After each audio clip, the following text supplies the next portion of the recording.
Hey everybody, how you doing? Today I'm bringing you a new series, and this is going to be a team building series. Unlike the War Room Wednesdays, which I had maybe about a month ago, we're not going to be going over teams that I've already made. We're actually going to do the process of making teams right here in the video. So for this week, however, I'm gonna introduce you to the way I build my teams. All right, I have a 4-step method. I sound like a motivational speaker. I have a 4-step method that I use to create my teams, and I think it's a very solid way to make teams. If I'm not trying to be arrogant or anything like that. I'm just trying to say, this is how I make teams, and it works for me. And I'm gonna share it with you guys. I'm sure most of you guys use this anyway. It's a pretty basic way of making a team. But I'm gonna try and make this as short as I can. I just recorded this for 40 minutes, and well. It didn't really work, unfortunately. The webcam didn't want to work, so I had to redo it. I'm going to try and make this as short as possible. Most episodes will be around 20 to 30 minutes because it takes a while to build a team. I'll try and make as many cuts and edits as I can so it's shorter, but let's get started. So step 1 is going to be create a team concept.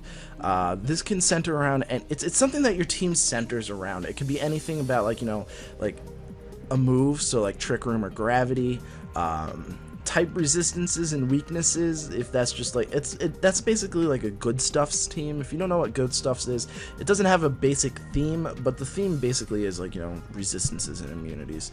It can center around a certain Pokemon, it can center around weather.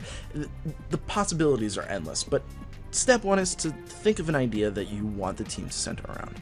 So for this thing, I actually have 2 ideas, and one idea is Shuckle, and the other idea is sort of using Trick Room as support, not really using it as an offensive method, but as a supportive method.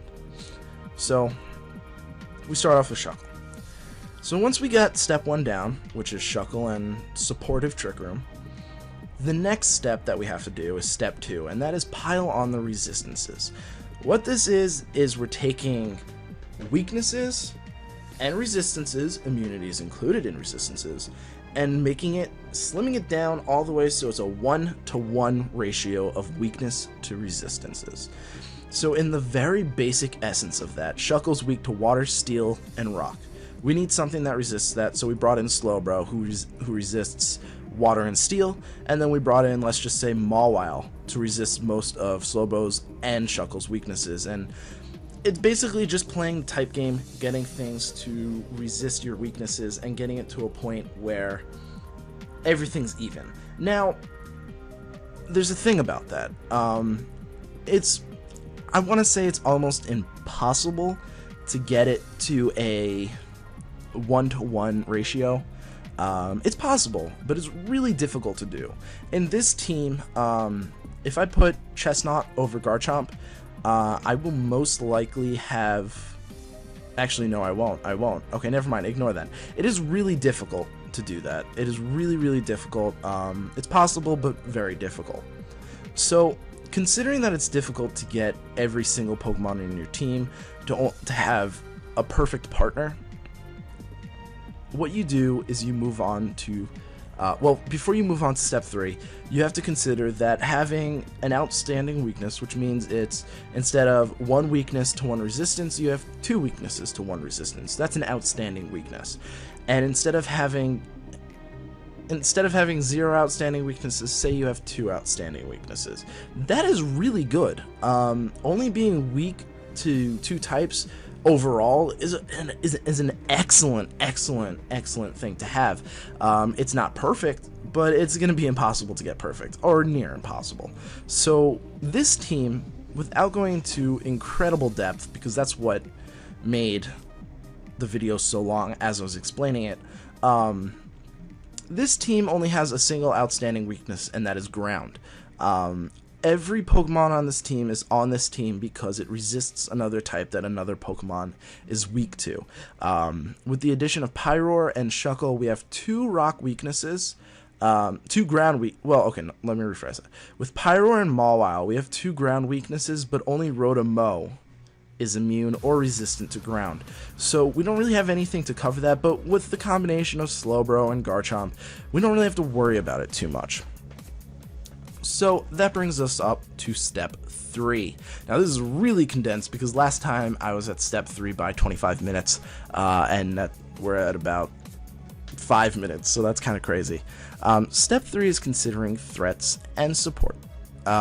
So we're doing this for VGC. This is a VGC 2014, which is why most of these choices are odd, because we're very limited in what we can use. Pyro was our only option to resist all 3 of Ghost, Bug, and Fire.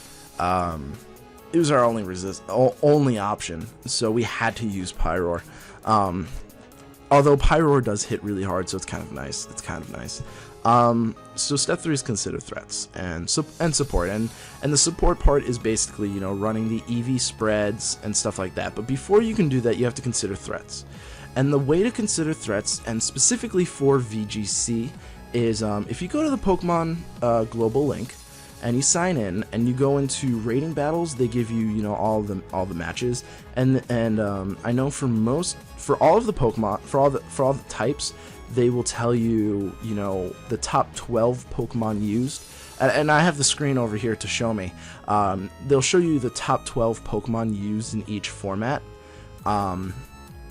So with that in mind, you need to consider the top 12 Pokemon, because you will be seeing those most often in most teams, and these are going to be the threats that you need to counter. So you take the top 12, and these change a lot, so your teams might change as well. The only things that don't really change are usually the top 5 or even the top 8. The top 8 tend to not change, but the last 4 tend to rotate a little bit. Garchomp, Kangaskhan, and Talonflame have been the top 3 since pretty much the beginning, so those you can expect to be prominent in the metagame, and I'm talking about VGC right now. So for those of you who don't know, you click the special for VGC. Special is the VGC rules.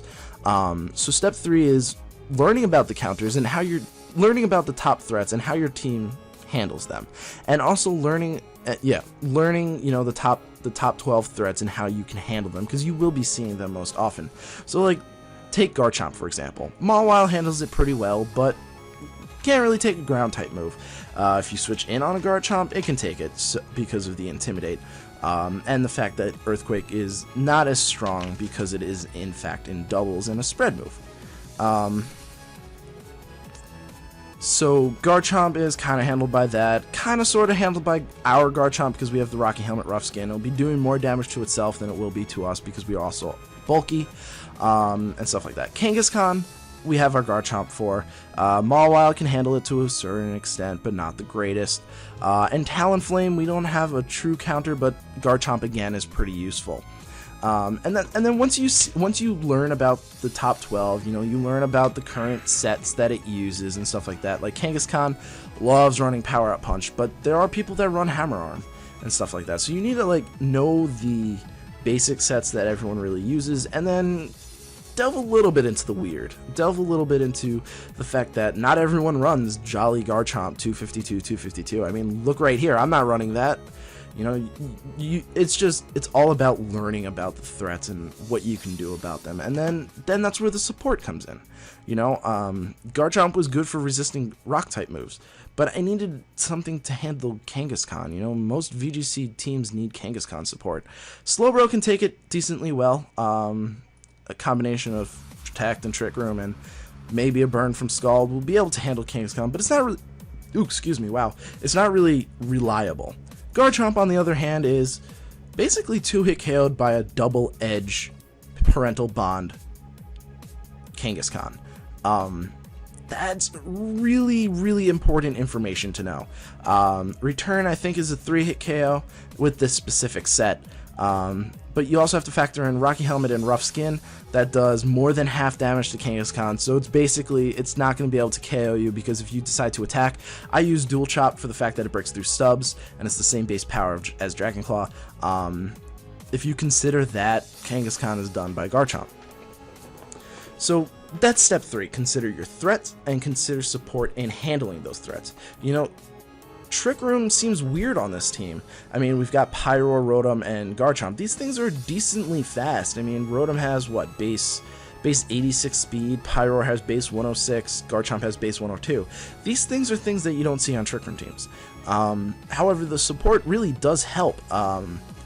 With Trick Room, Garchomp's faster than normal Garchomps. Garchomp's faster than normal Kangaskhan's. Garchomp's faster than Talonflame. Garchomp's faster than Rotom Wash, I think. If all Rotom Washes run 28 base speed, we're not faster than most Rotoms. But, I mean, you could put a 0 in here, and then a negative nature in here if you really so desired. It's up to you. If that's what your team calls for, you're not going to be doing very much against Rotom Wash with a Garchomp anyway, but long story short. So EV spreads and all those things and move sets are all based on what your team needs in order to counter the threats, right? So Trick Room is there so I can win matchups against regular Garchomps. It's there so I can win against other things. It's there so Shuckle can set up safely before the opponent gets to attack. It's crucial. It's crucial, and that's step 3. Figuring out your sets, figuring out what hurts you, figuring out how your Pokemon on your current team can help that. Step 4. Step 4 is test, test, test. You need to test. If you don't test your team, you don't know what's going on. You may be able to Theorymon your way through the top 12 Pokemon, but there are other Pokemon that people will be bringing. Not everyone uses the top 12. I'm using a Pyroar, Slowbro, Shuckle, and Rotom. These 4 Pokemon are not in the top 12. Garchomp and Mawile are, but these 4 are not. If you don't prepare for... You can't prepare for every Pokemon, but if you don't prepare for at least most of Pokemon, you're not going to be able to do very well. So that's where the testing comes in. You go onto Showdown, you type in your team, you hit test, you battle, and then you pay attention to what Pokemon really do run through your team. I'm pretty sure a Greninja can run through this team pretty easily.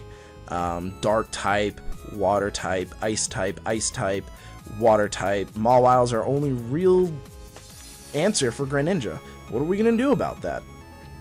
So that's what you need to do. You need to test it. So that's my process. It was very streamlined, very simple. I hope you guys understand it. I didn't think it's not that complicated of a process. It really isn't. So I'm just gonna briefly go over it once more with my cheat sheet right here. Step 1: create a team concept. Trick Room, type, Pokemon, weather, etc. You can do whatever you want. Step 2, pile on the resistances. The main portion of this step is getting that 1-to-1 weakness to resist ratio as best as you possibly can. If you have 3 or more 2-to-1 weaknesses things, you need to work on something. You need to get something out there, because if you have 3 weaknesses to water and only one resist, something like Greninja, who's really fast and really strong, will decimate your team. So that's step 2. Step 3 is consider your threats and your support for those threats. So consider like Garchomp. Can my team adequately handle a Garchomp? Can I adequately handle a Kangaskhan? If you can't adequately handle these threats, they will run over you even if you resist them.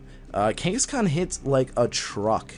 If you don't have something to burn it, or if you don't have something to like handle it or damage it as it attacks you, like a Rocky Helmet Rough Skin, you're not going to be able to survive in a match against one.